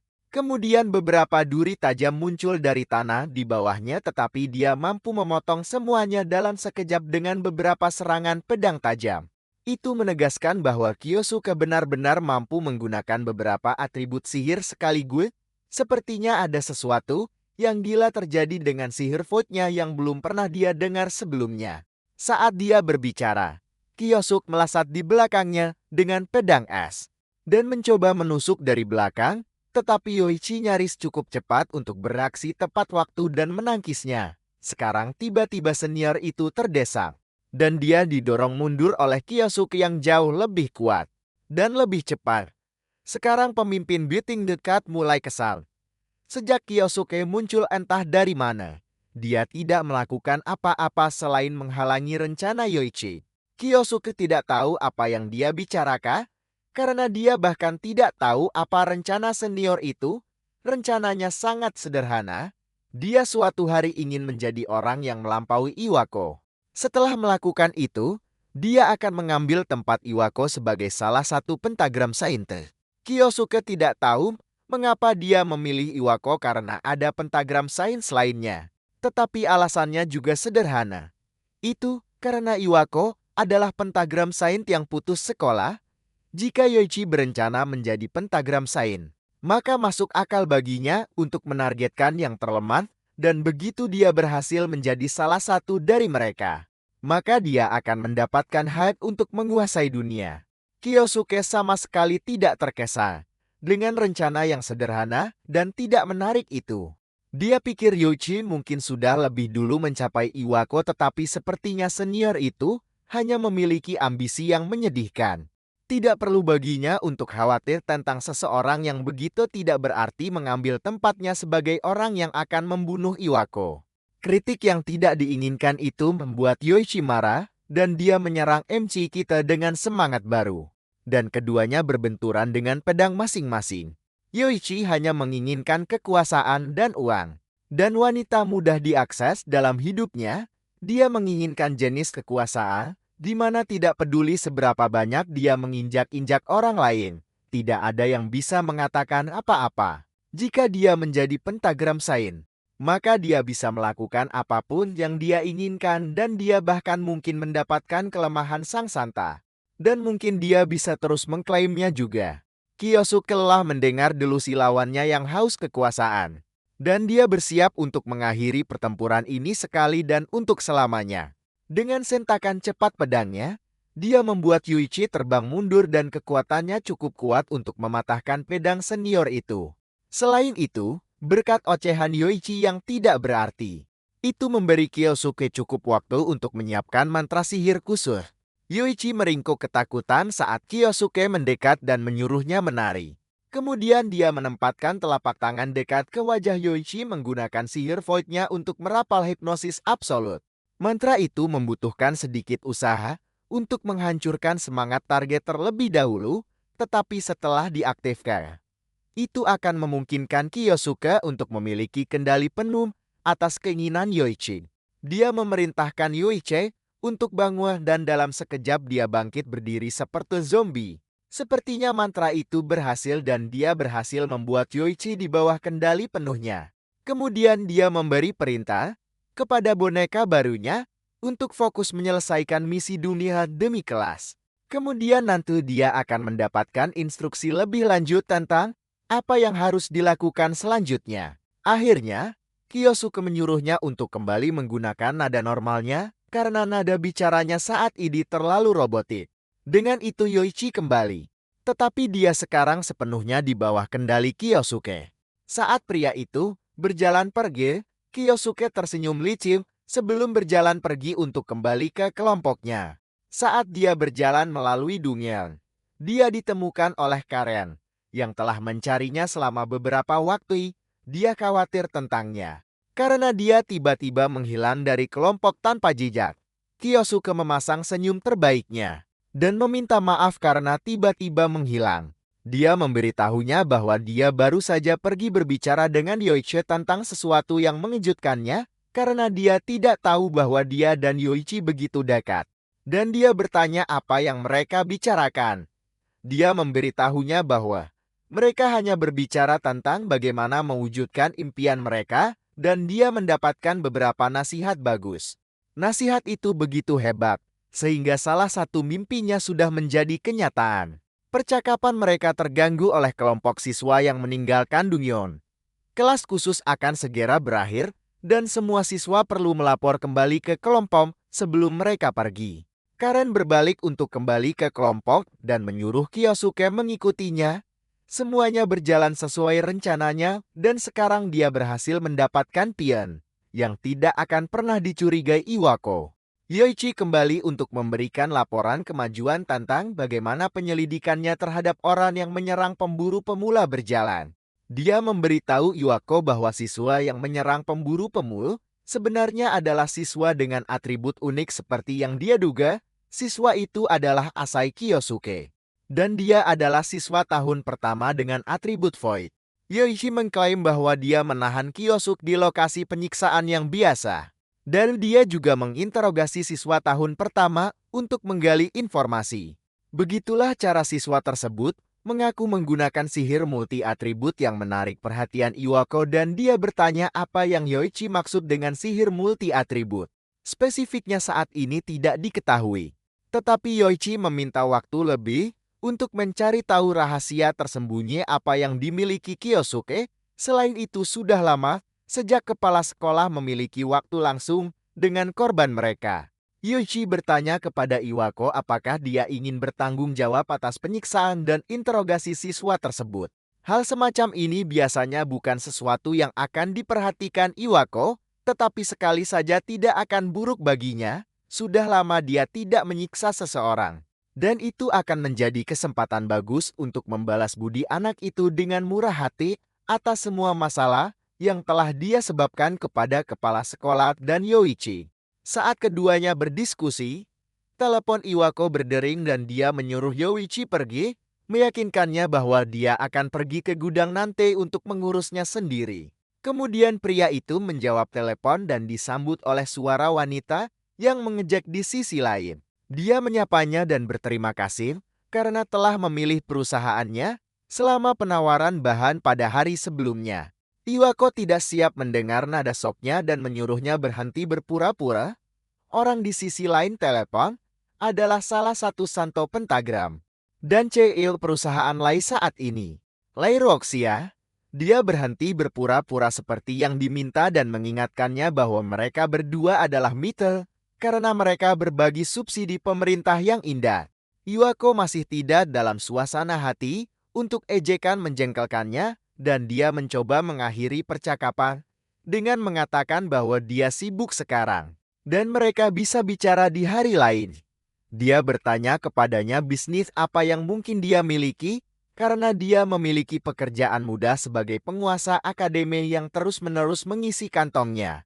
Dia bercerita tentang Kyosuke dan atribut kekosongannya, dan itu menarik minatnya. Dia tahu atribut kekosongan sebagai atribut yang tidak berguna, dan bertanya-tanya apa yang ingin dilakukan Iwako dengan kegagalan seperti itu. Dia setuju dengannya bahwa atribut kekosongan tidak terlalu penting. Tetapi dia juga mengingatkannya bahwa apapun bisa terjadi karena atribut kekosongan masih merupakan atribut yang unik. Jelas baginya bahwa Iwako masih memikirkan sihir atribut waktu Kyoichiro Masato. Kepala sekolah tidak suka mendengar nama pria itu dan membentaknya begitu keras, sehingga dia harus menjauhkan telepon dari matanya karena volumenya. Iwako masih pemarah seperti biasa setiap kali Misato disebutkan, tetapi dia tidak bisa menyalahkannya untuk itu. Begitu Misato membangkitkan kekuatan atribut waktunya, keseimbangan kekuatan antara para petualang bergeser sepenuhnya, karena dia telah mengatakan apa yang perlu dia katakan. Dia memutuskan untuk mengakhiri panggilan dan mengatakan kepadanya bahwa dia akan menghubunginya nanti. Iwako membanting gagang telepon ke meja begitu panggilan terputus. Dia tidak suka berbicara dengannya dan dia terutama tidak suka mendengar nama mantan pemimpin mereka, hanya mendengarnya saja sudah membuatnya marah. Dan sepertinya sekarang adalah waktu yang tepat baginya untuk melampiaskan semua amarahnya. Iwako menuju ke gudang terpencil di hutan tempat dia dan Yoichi biasanya melakukan metode penyiksaan mereka pada korban mereka. Saat dia berjalan menuju pintu besar, dia bertanya-tanya bagaimana dia akan menyiksa siswa itu. Melalui berbagai metode penyiksaan yang berbeda di kepalanya, dia tidak bisa melampiaskan semua amarahnya pada Masato. Jadi dia akan melampiaskannya pada Kyosuke. Pintu terbuka ke gudang kosong dan tidak ada Kyosuke atau Yoichi di sana. Saat Iwako mencoba mencari tahu apa yang terjadi, Yoichi datang dari belakang dengan pedang terhunus dan mengarahkan langsung ke wajah Iwako. Kepala sekolah bahkan tidak melihat ke belakang saat dia menangkap pedang di antara dua jarinya. Bagi Yoichi untuk berpikir bahwa serangan seperti itu akan berhasil, dia pasti sangat meremehkan kepala sekolahnya. Iwako mengisi energi di tangannya, siap memberi pelajaran kepada Yoichi jika dia kesal saat Masato disebutkan sebelumnya. Maka serangan kecil ini telah membuatnya gila karena marah. Dia membungkus Yoichi dengan rantai sihir dan memegangnya terbalik. Lalu dia menendang bawahannya dengan mudah, membuatnya jatuh ke tanah dengan erangan kesakitan. Jelas Yoichi membuat pilihan yang salah di sini dengan menantang Iwako tanpa mengakui perbedaan dan kekuatan mereka. Sekarang saatnya bagi Iwako untuk menghancurkannya dan menghancurkan semua keinginan bodohnya. Sebelum dia bisa mulai memberi pelajaran kepada Yoichi, sebuah suara tegas berbicara di belakangnya dan menertawakan fakta bahwa Iwako masih tetap bodoh. Kepala sekolah menoleh ke arah suara itu dan melihat Kyosuke dengan tenang berjalan keluar dari gudang. Dia terus mencaci maki Iwako, menunjukkan kecintaannya pada merendahkan diri di hadapan yang kuat, dan mengeksploitasi yang lemah. Pria tua itu masih sama serakah dan bodohnya seperti biasanya. Iwako masih tidak menyadari siapa yang sedang dia ajak bicara, dan mencoba mengingatkan siswa itu bahwa dia sedang berbicara dengan kepala sekolah akademi. Tapi Kyosuke tidak berhenti bicara. Dia menunjukkan fakta bahwa Iwako adalah seorang munafik. Karena jika ada yang menghancurkan diri sendiri dengan keinginan egois mereka, itu pasti dia. Itu adalah batas kesabaran Iwako dan dia menuntut agar Kyosuke memberinya nomor siswanya. Agar dia bisa dikeluarkan, Kyosuke tersenyum melihat bagaimana Iwako masih belum tahu siapa dia. Dia telah bekerja sangat keras untuk mencapai momen ini.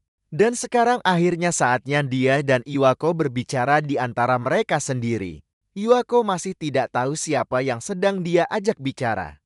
Tapi sekarang dia yakin bahwa dia perlu memberi pelajaran besar kepada Kyosuke untuk membuktikan betapa besar perbedaan kekuatan mereka. Dia memulai serangan dengan sihir atribut bumi tingkat lanjut, menciptakan tinju raksasa dari bebatuan untuk menghancurkan Kyosuke dalam satu serangan. Biasanya tidak mungkin seorang siswa bisa menghindari serangan seperti itu. Dia mengirimkan tinju terbang ke arah Kyosuke yang tidak beraksi terhadapnya, dan sepertinya dia akan menerima dampak penuh dari serangan itu. Serangan itu mendarat dan Iwako mulai tertawa terbahak-bahak, berpikir bahwa Kyosuke telah dikalahkan dengan begitu mudah. Inilah yang terjadi ketika siswa biasa mencoba menentangnya. Asap menghilang, dan tidak ada tanda-tanda kehidupan yang tersisa. Dan gudang itu hancur total tanpa sisa. Iwako mulai berpikir bahwa dia sedikit berlebihan, karena dia menghancurkan gudang. Karena sekarang dia harus memikirkan tempat baru untuk menyiksa orang lain. Dia bahkan tidak sempat mencari tahu siapa Kyosuke. Tapi setidaknya dia bisa tetap tinggal untuk melihatnya mati. Setelah merasa pekerjaannya selesai, dia berbalik untuk pergi. Tetapi kemudian melihat Kyosuke berdiri di depannya. Sama sekali tidak terluka. MC kita dengan tenang berjalan keluar dari reruntuhan dan mengingatkan Iwako bahwa dia hanya ingin sedikit mengobrol dan bukan kekerasan. Kepala sekolah hampir tidak percaya bahwa seorang siswa biasa terkena sihir canggihnya, tapi masih berhasil keluar dari itu tanpa terluka sama sekali. Belum pernah ada siswa sekuat itu sebelumnya. Sekarang Iwako tidak hanya penasaran, dia marah, dan dia menuntut untuk tahu siapa Kyosuke. Kyosuke tersenyum dan bertanya pada Iwako apakah dia masih belum tahu siapa dia. Setelah sekian lama, Iwako masih tidak tahu siapa Kyosuke dan menyuruh siswa itu untuk berhenti main-main dan segera mengungkapkan namanya. Kyosuke tersenyum dan bertanya pada Iwako sekali lagi, apakah dia benar-benar melupakannya? Saat itulah Iwako akhirnya menyadari dari cara dia berbicara dan tingkah lakunya bahwa siswa ini terlihat dan terdengar sangat mirip dengan Misato. Pria tua itu mulai mundur ketakutan, tidak percaya bahwa Misato bisa kembali setelah semua itu.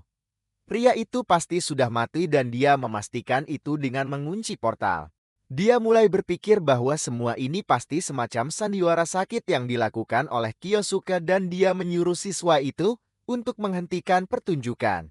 Kyosuke mungkin baru saja melihat segmen baru tentang Misato baru-baru ini dan mencoba memainkan karakter untuk terlihat mengintimidasi. Itulah satu-satunya penjelasan, karena sejauh yang dia tahu, Misato Kyoshiro sudah mati. Dengan itu, Iwako mengisi sihir angin di tangannya dan mengumpulkan sihir bumi di sekelilingnya saat dia bersiap untuk melepaskan serangan berat lainnya. Kyosuke menghela napas kecewa. Melihat betapa sedikitnya Iwako berubah. Dia selalu seperti ini. Dan dia menjalani hidupnya hanya mempercayai apa yang nyaman baginya sambil mengabaikan apa yang tidak. Iwako lelah mendengar ceramah Kyosuke. Dan terus mengisi serangan sihirnya, dia memperingatkan pria itu bahwa jika dia terus mendekat maka dia akan terkena ledakan penuh sihirnya. Kyosuke terus berjalan maju, mengisi ledakan sihirnya sendiri. Dia telah mengetahui motif pria itu sekarang. Dia terpengaruh oleh kata-kata manis orang-orang di sekitarnya. Dan itulah Mengapa dia akhirnya mengkhianati Misato? Menyebut namanya sepertinya menjadi batas kesabaran bagi Iwako saat dia melemparkan serangan sihir yang terisi penuh ke siswa itu. Kyosuke membalas dengan ledakan sihir api, sepenuhnya meniadakan serangan itu dengan satu sapuan tangannya. Udara menjadi jernih saat kedua mantra mereka menghilang, membuat Iwako benar-benar terkejut bahwa seorang siswa bisa menangkis mantranya. Selain itu, dia menangkis mantra itu dengan teknik yang persis sama yang digunakan Masato untuk mengalahkan monster terakhir selama bencana gerbang 20 tahun yang lalu. Tidak ada cara baginya untuk menyangkalnya lagi. Jelas bahwa ini benar-benar Masato yang entah bagaimana kembali untuk membalas dendam. Iwaku jatuh berlutut saat dia mulai mengingat semuanya. Dia yakin mereka menyegalnya di penjara bawah tanah dan Misato seharusnya sudah mati. Tapi sepertinya dia entah bagaimana selamat. Kyosuke meyakinkannya bahwa dia benar-benar disegel dan terperangkap dan dia dilemparkan ke kedalaman keputusasaan. Iwato akhirnya menerima bahwa ini benar-benar Misato yang berdiri di depannya. Dan siswa itu mendekati kepala sekolahnya dengan senyum, terlihat senang bahwa Iwako akhirnya mengingatnya. Iwako sangat terkejut, sehingga dia harus bertanya lagi. Apakah Kyosuke benar-benar Misato Kyoichiro yang sudah mati? Kepala sekolah tidak menunggu jawaban dan bangkit untuk menantangnya lagi. Dia tidak bisa percaya bahwa ini benar-benar Misato. Pria itu meninggal lebih dari 2 dekade yang lalu. Dan baginya untuk berada di sini, itu berarti dia entah bagaimana kembali ke dunia ini. Lalu dia mulai mengisi mantra lain.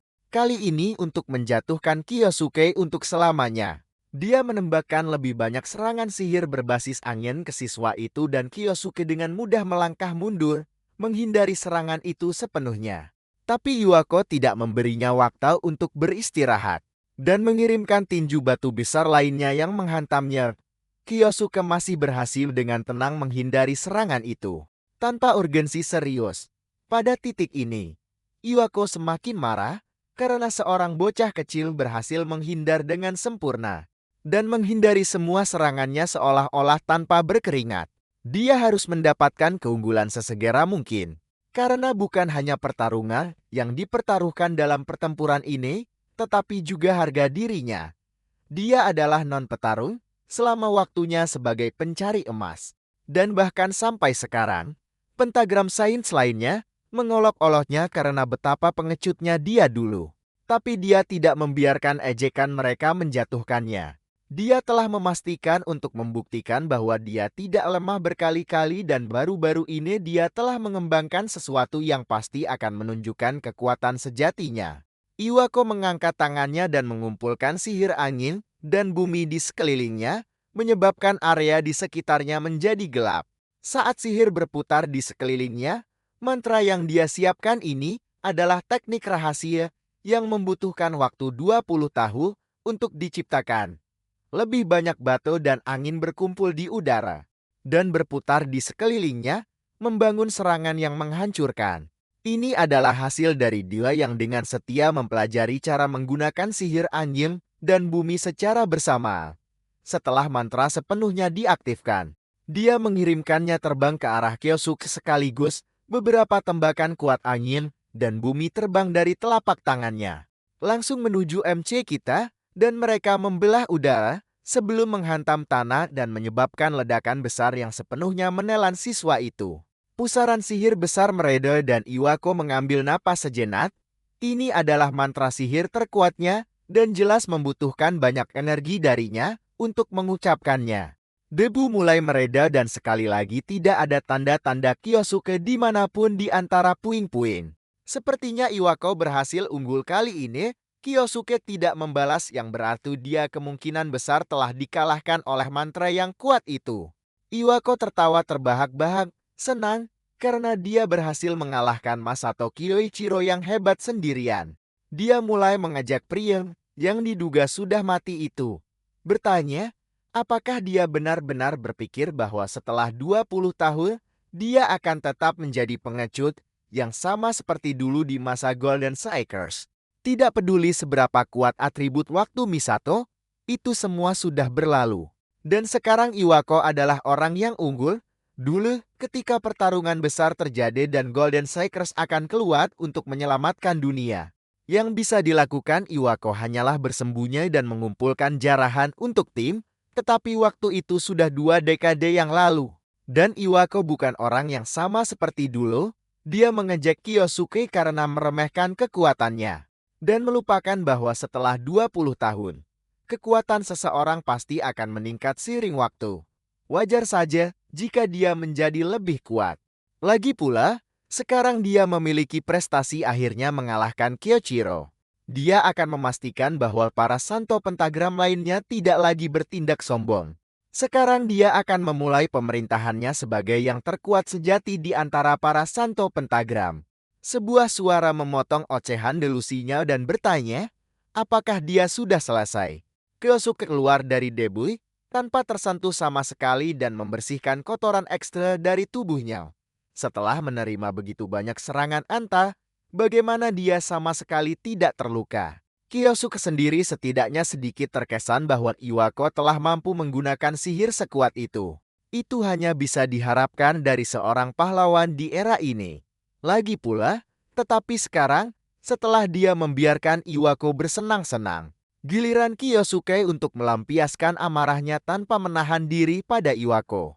Akhirnya memahami perbedaan kekuatan di antara mereka dan menyadari bahwa pria yang dia hadapi saat ini adalah monster. Tetapi dia tidak bisa mundur sekarang, terutama setelah dia bekerja sangat keras untuk mencapai posisinya saat ini. Dia tidak akan membiarkan Masato datang dan merusak semua yang telah dia perjuangkan dengan susah payah untuk dibangun. Iwako terus melancarkan serangan menggunakan tinju bumi lainnya untuk mencoba menangkap Kyosuke. Tetapi MC kita tidak bereaksi terhadap iterasi lain dari serangan berulang yang sama. Tangan itu menghantam Kyosuke dan menutup rapat. Tetapi dia dengan mudah dapat melarutkan sihir bumi dengan air sekali lagi. Seluruh pertarungan ini hanyalah Iwako yang menggonggong keras saat Kyosuke menunggunya selesai. Dan melelahkan dirinya sendiri, tidak ada serangannya yang cukup untuk mengalahkan MC kita dan pada titik ini dia hanya membuang-buang waktunya. Meskipun demikian, dia masih terus membuang-buang energinya dengan melepaskan serangan sihir tanpa henti ke Kyosuke bahkan saat siswa itu terus dengan mudah menghindari dan membalas semuanya. Pada titik ini dia hanya berusaha mati-matian untuk menjauhkan MC kita karena takut, tetapi Kyosuke sudah muak dengan pertarungan ini. Dia menggunakan satu serangan bersih untuk menangkis semua sihir sebelum bisa mengenainya. Lalu dia menggunakan serangan angin lain untuk mendorong Iwako mundur, menyebabkannya menabrak pohon.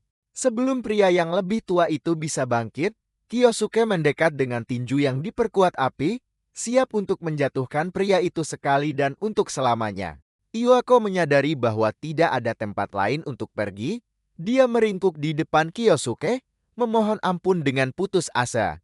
Kyosuke menghentikan tinju apinya sejenak saat pria itu terus merendahkan diri di depannya. Dia meminta maaf atas apa yang terjadi 20 tahun lalu. Dan terus memohon nyawanya, meskipun dia terlihat menyesal di luar. Dia mengandalkan empati dan kebaikan Kyosuke yang luar biasa untuk melepaskannya.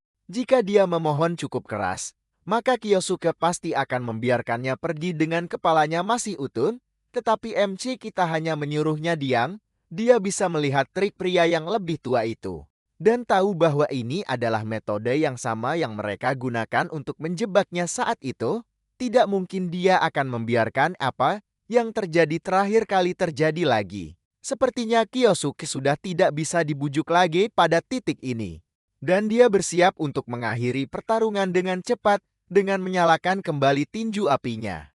Iwako bangkit dan terus memohon, mengingatkan Kyosuke bahwa mereka dulu berteman, tetapi sudah terlambat dan MC kita memberitahu pria itu bahwa dia tidak lagi berhak memanggilnya teman. Sekarang dia hanya menjadi iblis balas dendam. Lalu tanpa ragu dia menghantamkan tinju apinya ke wajah pria itu dan melanjutkannya dengan beberapa serangan intensitas tinggi. Memukuli pria itu dengan brutal hingga nyaris mati saat Iwako mulai kehilangan kesadaran. Dia mulai menyadari bahwa dia seharusnya tidak pernah mengganggu Masato Kyoichiro. Untuk memulai, Kyosuke melepaskan satu pukulan kuat terakhir, membuat pria itu terbang mundur dan membuatnya pingsan. Meskipun pemukulan brutal itu, dia memastikan untuk tidak membunuh Iwako. Lagi pula dia masih memiliki beberapa pertanyaan untuk pria itu. Pertanyaan-pertanyaan itu harus menunggu, karena pria itu benar-benar pingsan dan tidak bisa berbicara. Setelah beberapa saat Iwako bangun dan melihat Kyosuke menjulang di atasnya, pria itu segera berteriak dan melompat mundur ketakutan sebelum kembali memohon agar tidak dibunuh. Kyosuke menyuruhnya tenang, meyakinkannya bahwa dia belum akan mati. Tetapi sebagai gantinya ada beberapa pertanyaan yang dia butuhkan jawabannya. Kyosuke meraih saku pria itu dan mengeluarkan ponselnya. Hal pertama yang dia butuhkan adalah informasi tentang Santo Pentagram. Leruksi Iwako mencoba meraih ponselnya, tetapi Kyosuke menahannya agar tidak terjangkau. Dia melihat-lihat log panggilan. Dan menurut riwayatnya, dia berbicara dengan Lei baru saja hari ini. Kyosuke menuntut untuk mengetahui apa yang mereka berdua bicarakan, tahu betul bahwa dia kemungkinan besar akan mati jika tidak bekerja sama. Iwako menyerah dan mengungkapkan bahwa Lei seharusnya datang ke Jepang dalam 3 hari. Dan dia ingin membicarakan kunjungannya yang akan datang. Kyosuke tersenyum mendengar informasi itu. Dalam 3 hari, salah satu targetnya akan datang langsung kepadanya. Itu membuat segalanya jauh lebih mudah dan membantunya memutuskan apa yang akan dia lakukan selanjutnya. Dengan itu, dia melemparkan ponsel itu kembali ke Iwako dan memerintahkannya untuk memperlakukan Len secara normal untuk saat ini. Namun, dia juga memperingatkan pria itu untuk tidak mengungkapkan apapun tentang identitasnya. Kyosuke menempatkan mantra khusus di hati Iwako saat dia tidak sadarkan diri. Mantra itu akan memungkinkan Kyosuke untuk mengawasinya dan jika dia memberitahu siapa dia, maka dalam sekejap hati Iwako akan meledak dalam api. Itu menyebabkan pria tua itu membeku panik saat otaknya berjuang untuk memproses informasi itu. Tanpa ada yang tersisa untuk dikatakan, Kyosuke pergi, mendorong Iwako untuk memastikan menepati janjinya. Kenyataannya adalah Kyosuke sebenarnya tidak menggunakan sihir semacam itu. Tetapi mengetahui betapa pengecutnya Iwako, gertakan seperti ini akan berhasil serta menempatkan mantra padanya. Dia tidak ingin menggunakan hipnosis mutlak pada Iwako, karena dia ingin pria itu berada dalam keputusasaan total sambil tetap mempertahankan rasa dirinya. 3 hari berlalu dan sebuah penerbangan yang tidak mencolok sedang dalam perjalanan ke Jepang. Lei Ruoxia ada di penerbangan ini dan dia menatap keluar jendela dengan bosan. Saat salah satu pengawalnya memberitahunya bahwa mereka hampir tiba, pramugari pergi ke belakang untuk mengumumkan kepada penumpang bahwa pesawat akan segera tiba di Jepang. Tetapi sebelum dia bisa menyelesaikan kalimatnya, dia berteriak ke mikrofon saat sesuatu terjadi padanya. Sekelompok pria bersenjata membajak pesawat, dan mereka menodongkan senjata ke pramugari. Salah satu pria mengarahkan senjatanya ke sekelompok warga sipil yang tidak bersenjata dan memerintahkan mereka semua untuk tiarap. Lei Ruoxi bangkit tanpa ragu saat para pria terus berteriak dan dia berjalan menuju bagian belakang pesawat. Lalu dalam sekejap, dia bergegas di depan salah satu pria dan mencengkeram kerahnya menggunakan sihir untuk membantingnya ke tanah sebelum dia bisa bereaksi. Dengan satu orang tumbang, dia berlari ke yang lain yang menyandera pramugari dan menjatuhkannya dengan pukulan telapak tangan cepat ke wajah. Dalam hitungan detik, kedua penjahat itu tidak berdaya dan para penumpang mendongak melihat Lei Ruoxi berdiri di atas tubuh mereka yang tidak sadarkan diri. Pesawat mendarat tanpa insiden lebih lanjut dan para penjahat digiring oleh penegak hukum. Pemilik bandara tiba secara pribadi untuk berterima kasih kepada Lei atas usahanya dalam menangani para penjahat dengan cepat dan diam-diam. Lei hanya senang bahwa dia secara kebetulan naik pesawat yang sama dengan para pembajak, sehingga dia akan berada di sana untuk menghentikan mereka. Berkat itu, mereka menghindari reputasi pesawat yang tercemar. Yang lebih penting baginya, tampaknya para penjahat menggunakan jenis senjata khusus yang tidak terdeteksi oleh detektor. Baru-baru ini, banyak kelompok bersenjata dengan peralatan yang terbuat dari bahan yang mereka dapatkan dari dunia. Itulah mengapa Lei berencana untuk memberikan beberapa peralatan pertahanan diri khusus itu kepada stafnya. Dia meletakkan tangannya di bahu pemilik dan langsung memberitahunya bahwa dia menginginkan peralatan yang digunakan bandaranya. Segera memahami apa yang dia inginkan darinya, dia menundukkan kepalanya dan meyakinkannya bahwa dia akan memastikan itu terjadi begitu mereka berada di dalam bandara dan jauh dari jangkauan pendengar. Lei menelepon dan memberitahu orang-orang di ujung telepon untuk melepaskan para pembajak. Dialah yang menanam para pembajak untuk menyingkirkan mereka dan menyelamatkan hari. Dengan demikian, dia membantu menyegel kesepakatan dengan pemilik bandara dan bahkan mendapatkan publisitas tambahan sebagai hasilnya. Saat dia meninggalkan bandara, sekelompok penggemar yang mengagumi sedang menunggu untuk memberikan cinta mereka kepadanya. Mereka semua melihatnya sebagai pahlawan Leruxi, dan dia tersenyum dan melambai kembali kepada mereka. Dia tiba di Akademi Pelatihan Petualang Tokigo dan menuju ke kantor Iwako. Untuk membahas bisnis dengannya, dia masih penasaran dengan siswa atribut Void yang disebutkan Iwako sebelumnya melalui telepar. Dia ingin tahu apakah ada kemajuan saat menyelidiki siswa tersebut. Iwako tergagap sejenak, tetapi mengakui bahwa semuanya hanyalah alarm palsu. Perbah dan luka di wajahnya bukan urusan Lei Roxy dan dia tidak menanyakannya. Sebaliknya, dia langsung ke inti diskusi mereka. Sekarang dia telah mengonfirmasi bahwa siswa atribut Void tidak ada apa-apanya. Selain membuang-buang waktu, Iwako masih ketakutan tentang mantra yang diklaim Kiyosuke telah ditempatkan di hatinya. Dan dia mati-matian mencoba tampil normal agar tidak menarik kecurigaan yang tidak diinginkan darinya. Lei Ruoxi meletakkan cangkirnya dan sampai pada poin utama diskusinya, yaitu obat baru yang sedang dikembangkan perusahaannya. Mereka perlu memilih siapa kelinci percobaan berikutnya untuk eksperimen. Dan dia ingin memanfaatkan para siswa di akademi untuk itu. Kiyosuke mendengarkan seluruh percakapan melalui earphone yang terhubung ke ruangan. Dia jijik dengan hal-hal yang didengarnya dari sisi lain panggilan itu. Dan itu hanya membantunya membuat keputusan. Orang berikutnya yang akan merasakan keputusasaan balas dendamnya adalah Lei Roxia. Kembali ke rumahnya, Kiyoshi menonton berita hari itu. Saat dia memikirkan rencananya, berita itu berbicara tentang Lei Roxia dan bagaimana dia baru saja tiba di Jepang. Berita itu juga memujinya karena telah menangani para pembajak yang mencoba menjatuhkan pesawatnya. Kiyosuke terlalu fokus pada rencananya untuk peduli dengan segmen berita itu. Lei Roxy adalah salah satu orang yang mengkhianatinya 20 tahun yang lalu. Dari penelitian yang berhasil dia gali, dia menemukan bahwa Lei Roxy memproduksi senjata unik menggunakan material dari dunia. Dan sepertinya dia juga berhasil menghasilkan banyak uang dari menjualnya.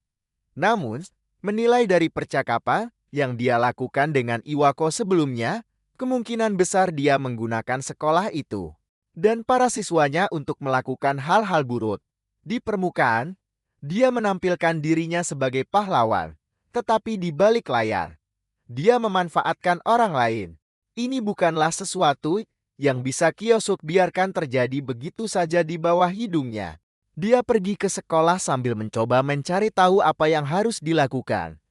Mengatakan bahwa dia ingin membalas dendam pada Leroux adalah satu hal, tetapi dia tidak tahu bagaimana melakukannya. Keamanan sekolah menjadi jauh lebih ketat sejak Leroux terlibat dalam urusannya. Jadi untuk saat ini, yang bisa dia lakukan hanyalah menyelidiki situasi dan mencoba mencari celah. Saat dia berjalan di lorong, Asahi datang menyapanya dalam perjalanan ke kelas. Dia memperhatikan bahwa Kiyosuke sedang membaca artikel tentang Lei Roxy dan tidak menyembunyikan betapa dia mengagumi wanita yang lebih tua itu. Saat mereka berbicara, dia menyebutkan sesuatu yang disebut ular besar Changsha yang sangat populer. Ular besar Changsha adalah klan yang diciptakan oleh Lei, dan mereka memiliki banyak anggota yang kuat. Kemungkinan besar pria berjas hitam yang menjaga Lei sebelumnya juga berasal dari klan itu. Banyak siswa dari sekolah itu juga berencana untuk bergabung dengan klan tersebut serta organisasi militer. Dia bertanya padanya apa rencananya, dan awalnya dia ingin mengatakan bahwa tidak ada yang ingin dia lakukan. Tetapi kemudian dia menyadari bahwa menggunakan klan itu bisa menjadi cara sempurna baginya untuk mendekati Lei. Dia membuat keputusan dan berterima kasih kepada Asahi karena telah membantunya mencari tahu apa yang akan dia lakukan selanjutnya. Kemudian dia pergi. Asahi tidak tahu apa yang dia bicarakan, tetapi dia senang membantu. Di kantor Iwako, kepala sekolah sedang mengurus beberapa urusan ketika teleponnya berdering, menyebabkan dia terkejut ketakutan. Dia mengangkatnya, dan itu adalah Kiyoshi di ujung telepon. Dia membutuhkan bantuan dari Iwako, dan itu terkait dengan saat berikutnya Lei menghubunginya. Sementara itu, di laboratorium penelitian yang aman, pria berjas lab berjalan di sekitar ruangan sementara seorang siswa berlutut di tanah, dirantai dan jelas dalam kesusahan. Pintu lab terbuka dan Lei Ruoxia masuk, mengejek bertanya kepada anak itu bagaimana perasaannya. SSWA itu memohon padanya untuk menghentikan mereka menyuntikkan obat aneh ke dalam dirinya. Jika mereka terus melakukannya, dia pasti akan mati. Lei Ruoxia menendangnya ke tanah dan menyuruhnya berhenti mengeluh. Lagi pula, jika uji coba obat itu berhasil, dia akan menjadi jauh lebih kuat sebagai hasilnya. Dan yang harus dia lakukan hanyalah terus menjadi tikus lab kecil bagi mereka. Dia menjentikkan jarinya dan dua peneliti datang di belakang siswa itu dan menyuntiknya dengan dosis lain dari obat aneh itu. SSWA itu mencoba memohon dan menjauh, tetapi begitu obat itu masuk ke sistemnya, dia mulai menggeram dan berteriak sebelum akhirnya terdiam. Sepertinya kali ini obat itu menyebabkan dia kehilangan kemampuan bahasanya. Sepertinya jika tikus lab tidak memiliki setidaknya beberapa keterampilan dalam sihir, maka obat itu tidak akan bekerja pada mereka. Mereka masih perlu mengumpulkan lebih banyak data dan untuk itu, mereka akan membutuhkan lebih banyak subjek uji. Untuk melakukan ini, mereka dapat mengadakan rekrutmen untuk klan ular besar Changshan. Tetapi itu sebenarnya adalah cara bagi mereka untuk mengumpulkan orang-orang kuat untuk digunakan sebagai subjek uji. Dia menelepon Iwako untuk menanyakan apakah dia ingat diskusi mereka tentang subjek uji sebelumnya. Saat ini dia membutuhkan seseorang yang terampil dalam sihir. Dan dia ingin dia memilih beberapa siswa dari akademi untuk dia gunakan. Iwako malah memberinya ide untuk mengadakan seleksi di akademi. Dengan begitu mereka dapat langsung menemukan orang-orang yang terampil dan membawa mereka masuk tanpa menimbulkan kecurigaan. Lei Ruoxia senang dengan ide itu dan mulai merencanakan untuk segera mengadakan seleksi. Sementara itu, Iwako mengakhiri panggilan dan menghela napas. Dia telah melakukan apa yang Kiyosuke minta, jadi sekarang bola ada di tangan MC kita. Keesokan harinya, salah satu pengawal Lei Ruoxia membuat pengumuman kepada para siswa, memberitahu mereka bahwa ular besar Changshan akan mengadakan ujian seleksi untuk mencari rekrutan baru. Para siswa bersemangat mendapatkan kesempatan untuk bergabung dengan klan populer. Tetapi Kiyosuke hanya tersenyum puas. Sepertinya jala untuk mendekati Li akhirnya muncul baginya. Para siswa yang tertarik bergabung dengan ular besar Changshan berkumpul di lapangan olahraga sekolah untuk mengikuti ujian seleksi bergabung dengan klan. Pengawal pribadi Lei Ruoxia muncul untuk memberikan penjelasan tentang bagaimana ujian akan berlangsung saat dia menyebutkan aturan-aturan untuk kompetisi. Kiyosuke memutuskan bahwa dia harus lulus ujian seleksi ini agar dia bisa bergabung dengan ular besar Changshan dan mendekati Lei. Pendekatannya kali ini harus berbeda dari bagaimana dia mendekati Iwako sebelumnya. Dia mencoba untuk tidak menarik perhatian pada dirinya sendiri. Tetapi kali ini dia harus menarik perhatian tangan kanan Lei yang Shinyu dan juga perhatian dari penguji lainnya. Untuk melakukan itu, dia memutuskan untuk sedikit memamerkan kekuatannya. Setelah pengumuman awal, Kiyosuke menuju ke area tempat duduk untuk menunggu babak penyisihan yang sebenarnya dimulai. Asahi datang menemuinya ketika dia melihatnya beristirahat di dekat tribun. Dia mengungkapkan bahwa dia juga berencana untuk mengikuti ujian. Sangat membuat Kyosuke tidak senang. Dia lebih suka tidak melibatkan Asahi dalam kekacauan ini. Asahi sendiri tahu bahwa dia tidak benar-benar cocok dengan siswa kuat lainnya yang mengikuti ujian. Tetapi dia memiliki alasannya sendiri untuk ingin bergabung meskipun demikian. Dia berencana untuk melakukan yang terbaik untuk melewati ujian. Dan dia juga mendoakan Kyosuke semoga berhasil. Ujian dimulai dan diawali dengan tes untuk mengukur kekuatan sihir. Para penjaga menyajikan sebuah bola yang akan digunakan sebagai alat pengukur untuk memvisualisasikan kekuatan sihir siapapun yang menyentuhnya. Para siswa harus maju satu persatu dan menuangkan kekuatan sihir mereka ke dalam bola. Lalu mereka akan dinilai berdasarkan apa yang terlihat. Kelompok siswa pertama tidak terlalu mengesankan bagi penguji yang memberikan nilai. Dan dia memberi sebagian besar dari mereka nilai rata-rata. Kemudian giliran Kyosuke tiba, dan dia dengan bangga melangkah maju ke bola untuk mengikuti ujiannya, menunjukkan kartunya kepada penguji saat dia lewat. Pria itu tidak terlalu terkesan melihat pengguna Void level 30 dan dia sudah tidak berharap banyak darinya. Namun harapannya melampaui batas. Saat Kyosuke melepaskan sejumlah besar kekuatan sihir, menyebabkan bola bersinar dengan cahaya terang yang hampir membutakan semua orang di area tersebut. Mereka hampir tidak percaya betapa kuatnya dia hanya dari tes pertama. Saat pertunjukan cahaya mereda, Kyosuke dengan tenang berjalan pergi. Saat penguji memberinya nilai S untuk tes pertama. Selanjutnya adalah tes keterampilan sihir yang merupakan kesempatan bagi siswa untuk menunjukkan apa yang bisa mereka lakukan dengan atribut mereka. Kyosuke menghasilkan gumpalan tanah yang merupakan mantra yang sangat dasar yang bisa dilakukan kebanyakan orang. Tetapi kemudian dia melanjutkannya dengan menciptakan bola air yang sudah cukup mengejutkan. Tapi setelah itu dia menyelesaikannya dengan bola api, petir dan udara, dan berhasil menahan semuanya secara bersamaan.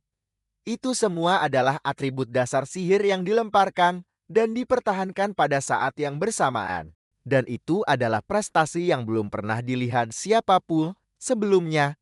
Itulah kekuatan atribut kekosongan yang telah dijek sebagai tidak berdaya terlalu lama. Asahi berlari untuk memberi selamat kepadanya setelah penampilannya yang luar biasa. Tapi sekarang gilirannya untuk membuktikan nilainya dengan sihirnya. Dia melangkah ke sekelompok tanaman kering dan mati dan melemparkan sihir cahaya pada mereka. Langsung menghidupkan kembali mereka dan mengisi mereka dengan vitalitas. Siswa lain menertawakan fakta bahwa yang bisa dia lakukan hanyalah menghidupkan kembali tanaman mati yang tidak istimewa. Tetapi Kyosuke tahu nilai sebenarnya dari keterampilannya. Dia memiliki sihir atribut cahaya yang sama langkanya dengan atribut kekosongannya, yang berarti dia memiliki potensi untuk menjadi kuat. Seperti dia, tetapi akan sulit bagi para penguji untuk mengevaluasi keterampilannya karena sangat langka. Dia merasa sedikit kasihan padanya, tetapi lebih baik baginya untuk tidak terseret ke dalam kekacauan ini bersamanya tanpa diduga. Terlepas dari pikiran Kyosuke, yang Sunyu mencantumkan namanya sebagai seseorang yang layak dicoba sebagai subjek uji. Setelah semua ujian selesai, tahap terakhir adalah duel 1 lawan 1 dengan para penguji. Para penguji ini adalah anggota ular besar Changshan. Jadi secara alami para siswa tidak memiliki peluang untuk menang. Tetapi pertarungan ini bukan tentang apakah siswa bisa menang atau kalah. Mereka semua akan divaluasi berdasarkan seberapa baik mereka bertarung. Yang Shinyu sangat menyadari bahwa tidak mungkin seorang siswa bisa menang melawan mereka sejak awal. Giliran Kyosuke tiba, dan dia akan menghadapi salah satu penguji yang terlihat paling tangguh dalam acara tersebut. Dia sudah membuat kegaduhan selama ujian dengan semua pamer yang dia lakukan sebelumnya. Jadi guru itu lebih dari senang untuk menghadapinya dan membuktikan bahwa hasil-hasilnya dalam semua tes lainnya tidak berarti apa-apa ketika dihadapkan dengan pertarungan sungguhan. Kiyosuke dengan rendah hati setuju dan mengatakan bahwa dia bersemangat untuk belajar banyak dari pertarungan mereka. Penguji sangat ingin menyelesaikan ini dalam satu serangan dan menciptakan serangan besar dari sihir bumi. Menembakkan beberapa serangan ke Kiyosuke. Siswa itu segera dapat memblokirnya dengan sihir angin dan dia membalas serangan itu sepenuhnya. Mengirim semuanya terbang kembali ke penguji. Dia tidak percaya bahwa seorang siswa biasa bisa menghancurkan sihirnya dengan satu pukulan. Tapi saat dia mendongak, Kiyosuke sudah pergi. Kemudian, dia muncul kembali di belakang pria itu dengan es tajam yang terbuat dari sihir air menampen di tenggorokannya. Pemenang segera diumumkan dan Kiyosuke keluar sebagai yang teratas dalam ujian. Yongshin tidak percaya bahwa seorang siswa bisa menang melawan seseorang dari klannya dan dia mulai bertanya-tanya siapa sebenarnya Kiyosuke. Kemudian hari itu dia menelepon Lai Roxy untuk menjelaskan detail ujian. Dia bertanya padanya, apakah dia menemukan subjek uji yang menarik. Dan dia menyebutkan seorang siswa tertentu yang cukup menarik. Dia lulus ujian dengan kinerja yang sangat kuat dan sepertinya dia memiliki atribut kekosongan. Begitu La Roxy mendengar itu, dia menyadari bahwa siswa itu kemungkinan besar adalah orang yang sama yang sedang diselidiki Iwako sekarang setelah dia mendengar itu. Sepertinya dia berhasil mendapatkan kelinci percobaan yang sangat menarik.